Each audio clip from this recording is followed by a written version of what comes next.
Coming up on this episode, we're taking another visit to Dante's Cove. Plus, we're going to be discussing re-releases with author Jackie North.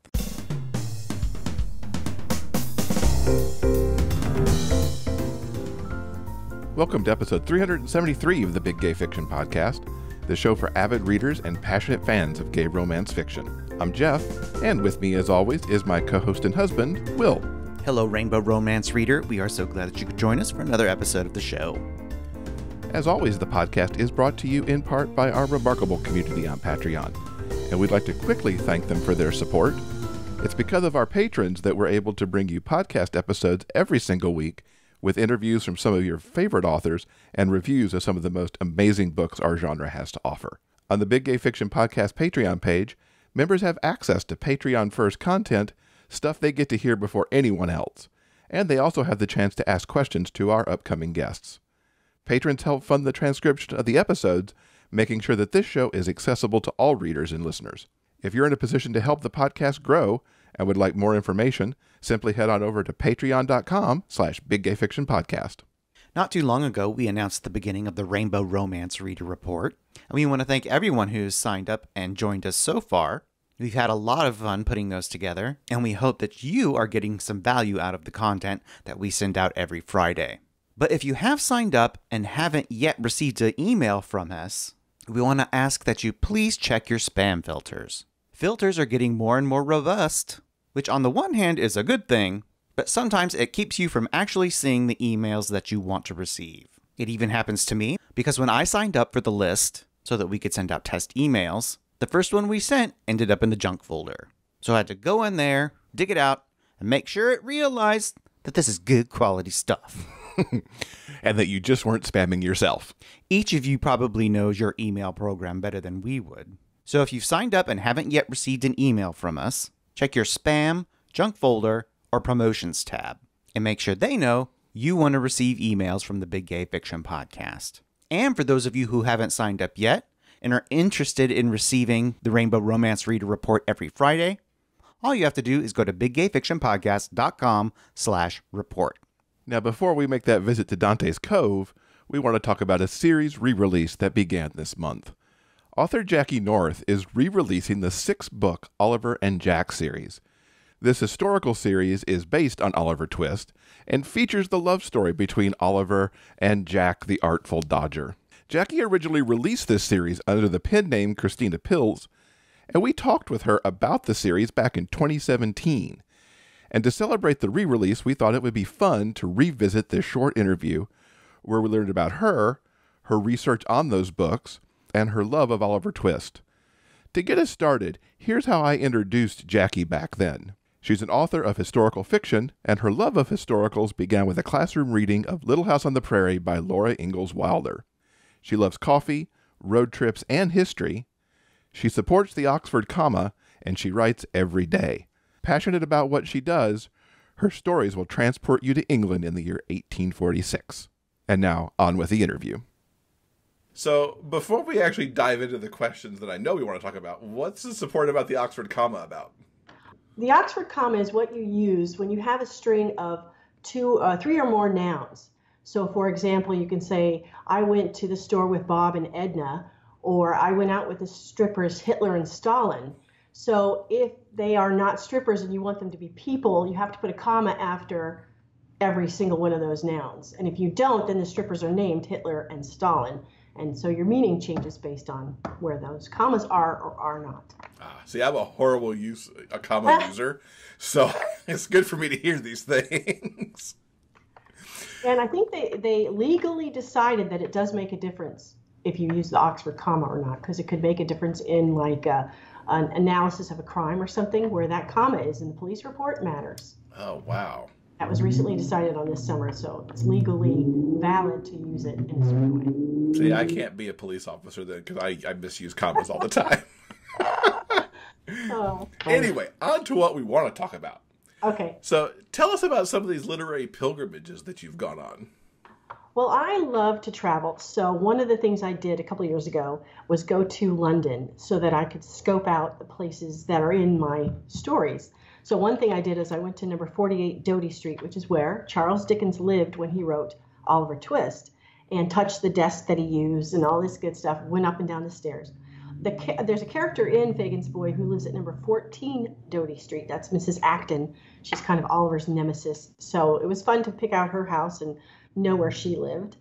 It's part of my research. Any historical fiction author will tell you they love to do research. Another thing I did was in London at the same trip. I went from where the haberdashery is located to where the Three Cripples is located. Now, I based the haberdashery on a tavern called The Ship, and it's at 116 Wardour Street, so it's a real place.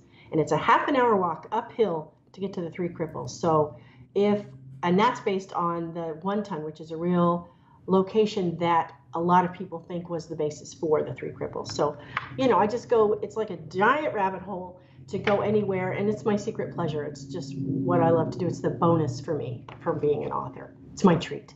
It sounds like a really good treat, too. Yeah, it's a lot of fun. How did you decide on 1846 to be your time? A map. I was thinking I wanted a number that looked interesting in interesting font. 1844 was one year, and 1846 was the other one. I don't know why. I like even numbers. And there was a map by John Snow. It's called the John Snow Map, 1846. And I went online, and there was the map of London at a specific point in time. And I said, okay, 1846, it is. So it was also before a lot of things started to happen.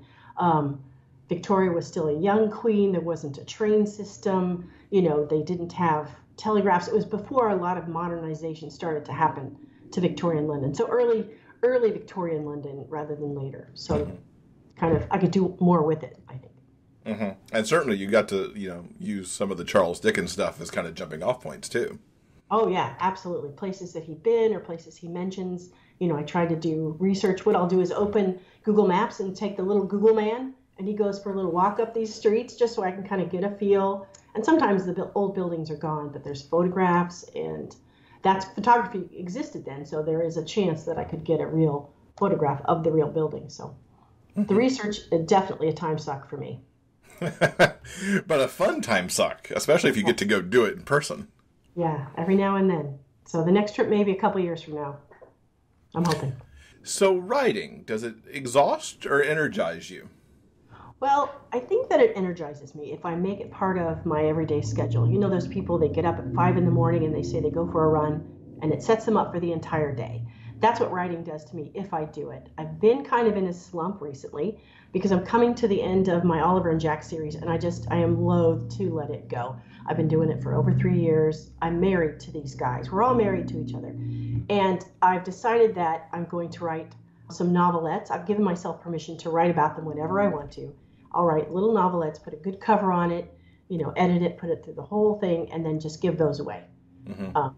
Because it makes me sad. And my friend Wendy Rathbone said, "Are you dragging your feet for a reason?" I said, yes, I am. So hopefully after this interview, I'm going to get back in the saddle and do the whole 5:30 in the morning thing again and set myself up for the day. So yeah, I was doing it in the wintertime, so I don't know why I can't do it in the summertime. Maybe I feel lazy because it's warm. I don't know if writers, temperature affects different writers differently. Yeah, and different environmental conditions, I think, can impact that. And certainly seasonal would be one of them. Is this your full-time gig, or do you also balance the day job as you're writing? I definitely balance the day job. I am a technical writer. I've been doing it for about 20 years. I have a great job, a terrific boss, but it takes away 40 hours a week. Yeah. So I have to really get up early and be devoted to that time. And I was devoted, and then I fell off the wagon. So you'll get back on it. I'm confident. So what does literary success look like to you? Well, I was thinking about that. I think literary success means to me something that I think sounds really boring, and I shouldn't ascribe that to it. But what it is that I don't have to go to my corporate job. I get up and I write. I have my cup of coffee. I get the chores done and have breakfast and do all that stuff. And then I go have coffee with my writer friends. And then in the meantime, I plan trips and I take them. And that's it. I don't want a Jaguar. I don't want a, built-in pool or anything like that, or a fancy car. Just time to do those things that I want to do. And lots of trips to London, of course. That's what it looks like. And people enjoying my books. I've gotten a couple of letters recently from readers, and engaging with them in that and talking about my characters, I think that would make me supremely happy. But I did find one of these points of success P.D. Singer, the woman I mentioned, belongs to a group called Out in Colorado, which is a bunch of writers in the Colorado area who write male-male romance or just fiction. There's detective stories and, fireman stories and shifter and paranormal. They've just been so welcoming and warm and kind and sharing all their information with me. So that part of my, my dream of being an author has really come true. I've been able to connect with people who do what I do. That's fantastic. Yeah, it is fantastic. I got lucky that way. Now, you mentioned you do a lot of research. Yes. So what nature is the research, and then how long do you spend before you actually dive in and write? Well, I am very self-indulgent. I will research until it's time for me to stop and I have to go to bed. I love, taking that little Google man for a walk, going on the internet and looking for the right pictures of characters or places they've been or the bed they sleep in. It's a giant rabbit hole.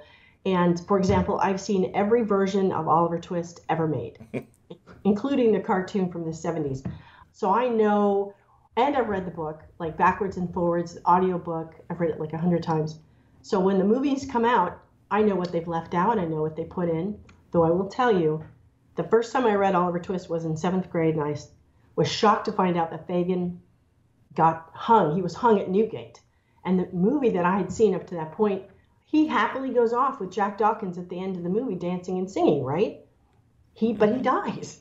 And Jack Dawkins gets deported to who knows where. But in the movie I saw, they dance off and they're going to go start another gang and pick pockets and live happily ever after. So, research reveals things to me that make it fun to write about. And I will go on and on about this because it's what I love to do. I think any historical fiction author will tell you the same. That's what they love about writing historical fiction is they have a great excuse to go to the library, the bookstore, on a trip to wherever. Yeah. Do you have a favorite movie version of Oliver Twist? Well, I saw the 1969 musical when I was 7. Of course, I fell in love with Oliver Twist then. I'm not a fan of Roman Polanski's version that was in 2005 because I felt like it was somewhat static the way he told it. People in the scenes tend to just stand around instead of doing stuff. And I was like, There was a BBC version put out in 1995, I think it was. And it was just perfect because they just did interesting things with the storyline. They explained what happened to Oliver's real father. They expanded on it. So that was a good one. I think my favorite's the 1969 version, though, definitely. The singing and the dancing, yeah. Okay. So in the research, do you find that you plot your book and then get the research you need for it, or are you researching to make your plot? What's kind of the chicken and the egg to that? The chicken and the egg, that's a good question.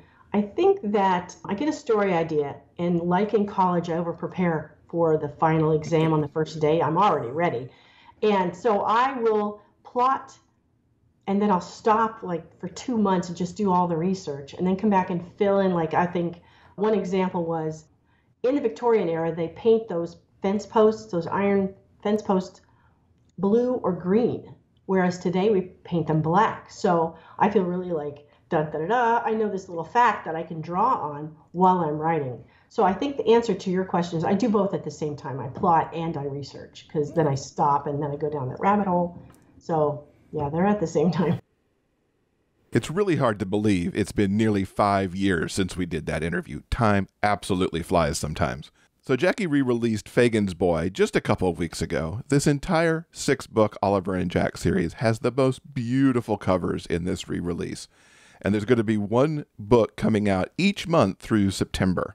Now, if you want to hear about what Jackie's up to now, which is her Farthingdale Ranch Cowboy series, make sure to check out our most recent interview with her. That was from episode 326 from last August. All right, it looks like it's time once again to revisit another classic episode of Dante's Cove. Now, in episode 2 of the 2nd season, Toby confronted Ambrosius, and we're finally going to see if Toby is able to escape his evil clutches.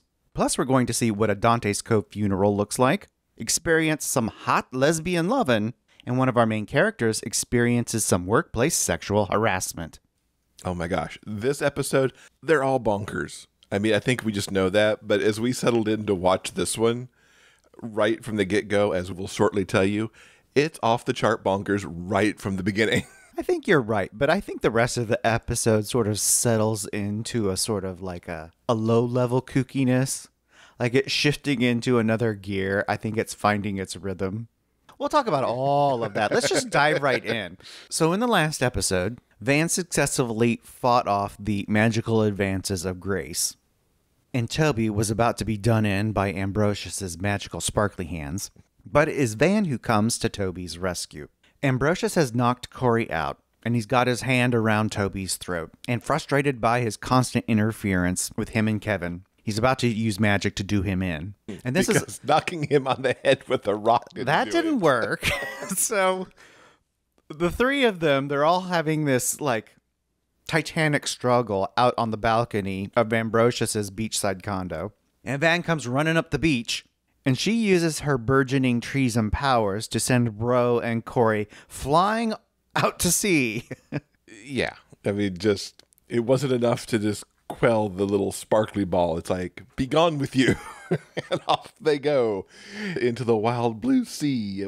She cracks me up, and we'll talk more about why as we get more into this episode. But yeah, and the thing that I love that they've settled into here in true Star Wars fashion, Ambrosius's power shows up as red, and Van's power shows up as blue. So you know exactly who is good versus evil, just like lightsabers. It's brilliant. Van is distraught since Corey is presumably dead. And Toby is appreciative. She did save his life after all, but there's nothing else they can do, so let's move on. In this episode, for the first time in the series, it really starts to dig into the relationship dynamics of some of the lesbian characters. Michelle is still pissed at Van for her preoccupation with Dante's Cove and the weird voodoo magic that she keeps experimenting with. And Michelle gives her an ultimatum. She's going to come with her to Iowa for a family wedding or else. Understandably, Van chooses the Cove. But here's the thing. She finds a spell in the Book of Treason to make Michelle forget all about their argument. Corey's body washes ashore, and at the funeral, Van realizes that her spell may have worked a little too well. Michelle doesn't remember her at all. I don't know if you all remember a movie called Reality Bites. Oh, very much so. I love that movie. It's one of the few movies that really took an in-depth look at Gen X. That and the movie Singles both really spoke to me in the early 90s because I was essentially the same age and going through roughly the same things. Anyway, there's a moment in Reality Bites where Janine Garofalo's character is talking to Winona Ryder's character. It's a weirdly deep conversation because Janine is imagining her own funeral. And it's a kind of dark conversation, but Janine delivers the joke at the end that she can imagine her funeral being just like on Melrose Place. Everyone's going to show up in chokers and halter tops, which is exactly what Corey's funeral is kind of like. Well, you know, it's a beach funeral.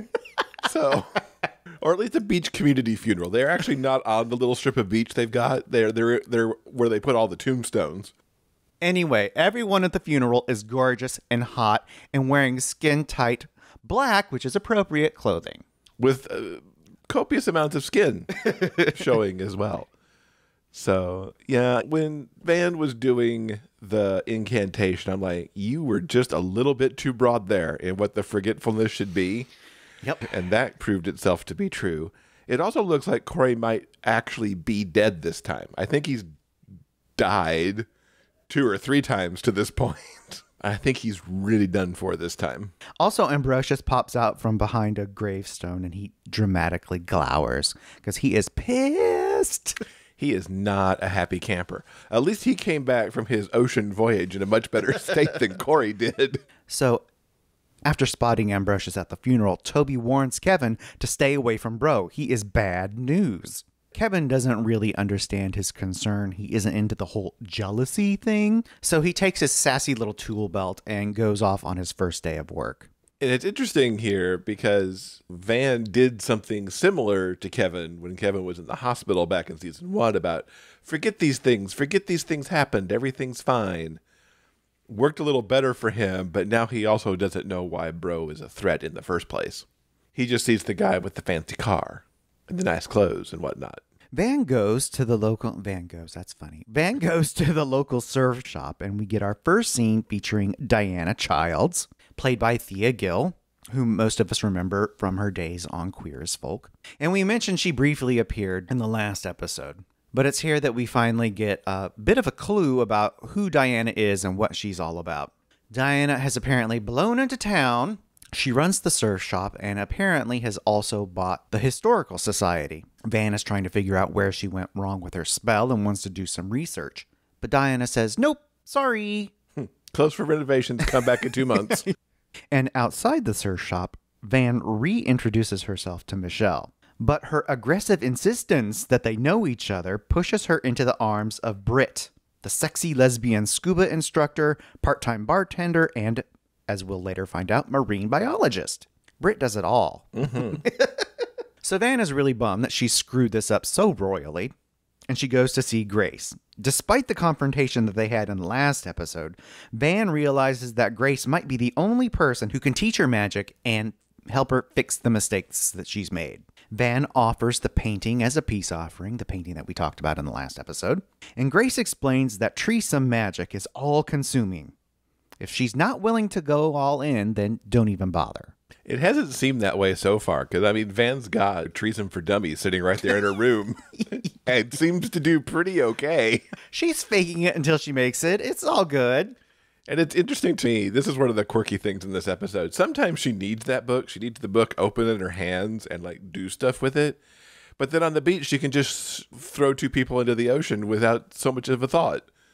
Did she read up before she left? Or did she just wing it while she was there? When do you need the book? When do you not need the book? I'm sure there's a chapter on that in that book somewhere. Sexy time alert. Britt and Michelle are really getting to know one another.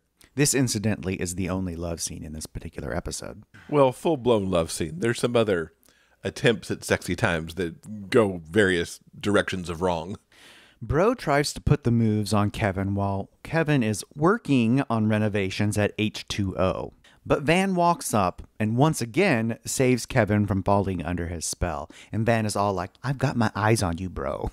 She's like, I know what is up. At least it didn't have a magic throwdown right there in the parking lot. Grace and Bro then trade bitchy insults in the front seat of his Jaguar. And it's here in this scene that Grace helpfully explains the concept of the Solstice Festival, which is going to be a big plot point for this particular season. To do whatever it is they're going to do during the solstice, they're going to each need an aspirant. Grace is feeling a little bit cocky because she's essentially found herself Van, and Van seems to be going along with the whole thing. But Bro still has his sights on Kevin, and that is going really badly. Cocky Grace is a thing to behold. I mean, we've already talked about how good Tracy Scoggins and William Gregory Lee are in the scenes that they share together, and they're just chewing up the scenery left and right. And this is exactly that, but more so for Grace in this moment, because she does hold all the cards, because she's got kind of Van going along with her in this moment. It's a really nice scene, though. Also nice how she could just pop in and out wherever she pleases, at least in this episode.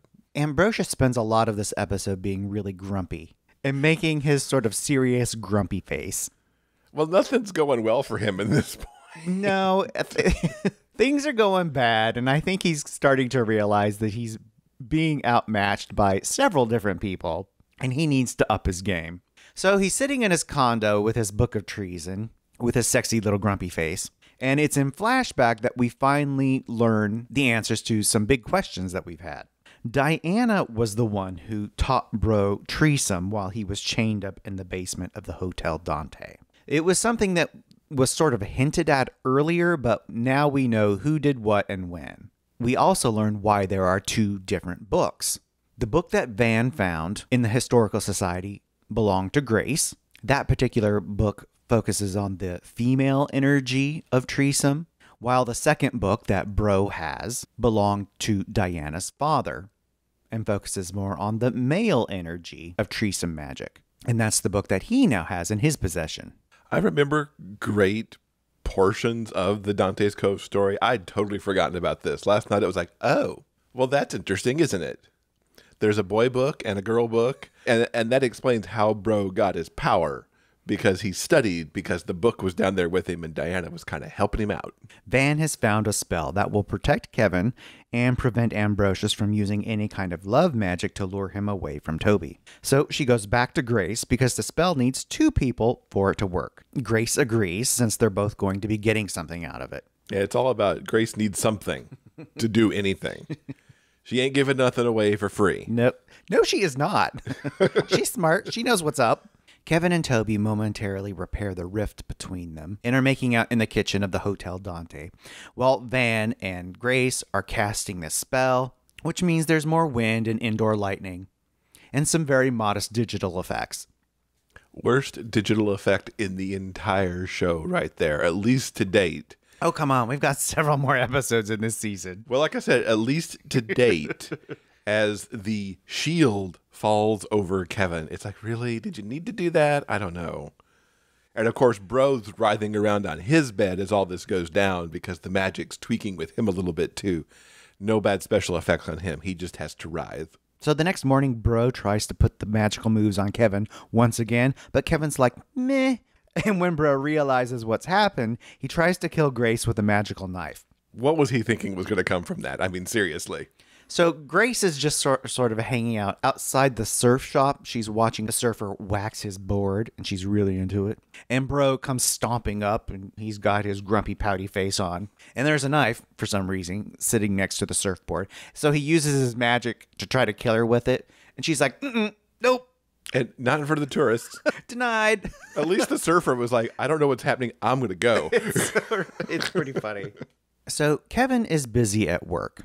And at this point, it really just looks like he does odd jobs around the Cove. Right now, he and his coworker, Brad, are clearing out a spare storage room at the Hotel Dante. Brad is played by Adrian Quinones, who we briefly saw in episode 1 of this season.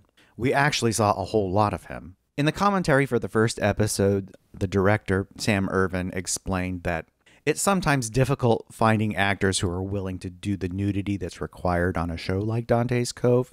And when they were in Hawaii, they came across Adrian, and he was really nice and willing to do what the role needed, and got briefly nude in the first episode. And since he was apparently so chill and easy to work with, they expanded his part. So now his character has a name, Brad, and he's going to put the moves on Kevin. Some very aggressive moves as Brad strips down and gets down on his knees in front of Kevin, which unfortunately is the exact moment that Toby decides to walk up.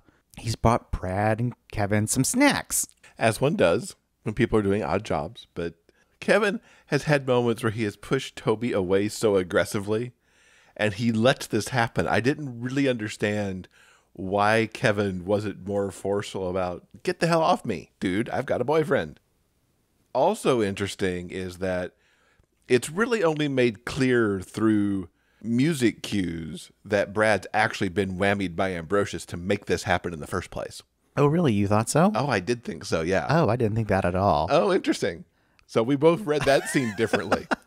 There were foreboding Ambrosius music cues happening during this. So I think Ambrosius's plan is if he can't whammy Kevin, he's going to whammy other people to force the jealousy so that Kevin will run into his arms. Well, that is... Maybe I'm overthinking for what the show tries to do. Because even after it's done, there's that moment of Brad looking like, I don't understand what just happened here. Well, I think that is a legitimate way to look at it. I also think Brad could have just been horny for some twink action at that particular moment. Sure. Also valid. Let's call up Sam Irvin and ask, what action did you mean here? So obviously Toby is now pissed at Kevin. He is also pissed off at Van. He knows that Van was considering casting another spell, and she owns up to doing exactly that. And he's really pissed because she just can't seem to leave well enough alone. Kevin is understandably sad and pouty, and he's walking along the beach when he realizes that he wants to fight for the man he loves. Why did he need to walk on the beach to do that? I never understood really why he didn't run immediately after Toby to go, oh my God, I don't know what he was doing. This is just wrong. Okay, from a production standpoint, we needed a story beat for Toby to be pissed at Van. So after Kevin is done with his pouty walk on the beach, he goes to see Toby, who is busy packing up Kevin's things. He's moving out and moving on. Or at least down the hall. Exactly. He's forcing Kevin into a room down the hall at the Hotel Dante. If he needs time to discover himself or try new things, that's fine, but you're not going to do it with me. So that's where we end this episode. I have to say the very end kind of struck me as a little bit funny, if only because it reminded me of like a farce where everybody's like slamming their door at the end. everybody's pissed and everybody's in their own little room, and we look down this hall and everybody just closes their doors and we're done. Yeah, it looks like the Three Musketeers are no more. I'm sure we'll fix that in the next episode. We'll learn how Van and Toby and Kevin mend those broken fences when we talk about episode 3. That's coming next month. Now, if you'd like to check out Dante's Cove for the first time, or maybe revisit it, the episodes can be found streaming on Amazon Prime Video. This episode's transcript has been brought to you by our community on Patreon. If you'd like to read the conversation for yourself, simply head on over to the show notes page for this episode at biggayfictionpodcast.com. And if you've watched Dante's Cove in the past, or are maybe checking it out because we're talking about it, we'd love to know what you think of it. Let us know by leaving a comment on that very same show notes page. All right, I think that'll do it for now. Coming up on Thursday in episode 374, it's time for our spring Big Gay Fiction Book Club selection. You won't want to miss our deep dive discussion on Kosoko Jackson's I'm So Not Over You. It's a wonderful rom-com that features a couple of our favorite tropes, second chances and fake dating. On behalf of Jeff and myself, we want to thank you so much for listening and hope that you'll join us again soon for more discussions about the kind of stories that we all love, the big gay fiction kind. Until then, keep turning those pages and keep reading. Big Gay Fiction Podcast is part of the Frolic Podcast Network. Find more shows you'll love at frolic.media/podcasts. Production assistance by Tyson Greenan. Original theme music by Daryl Banner.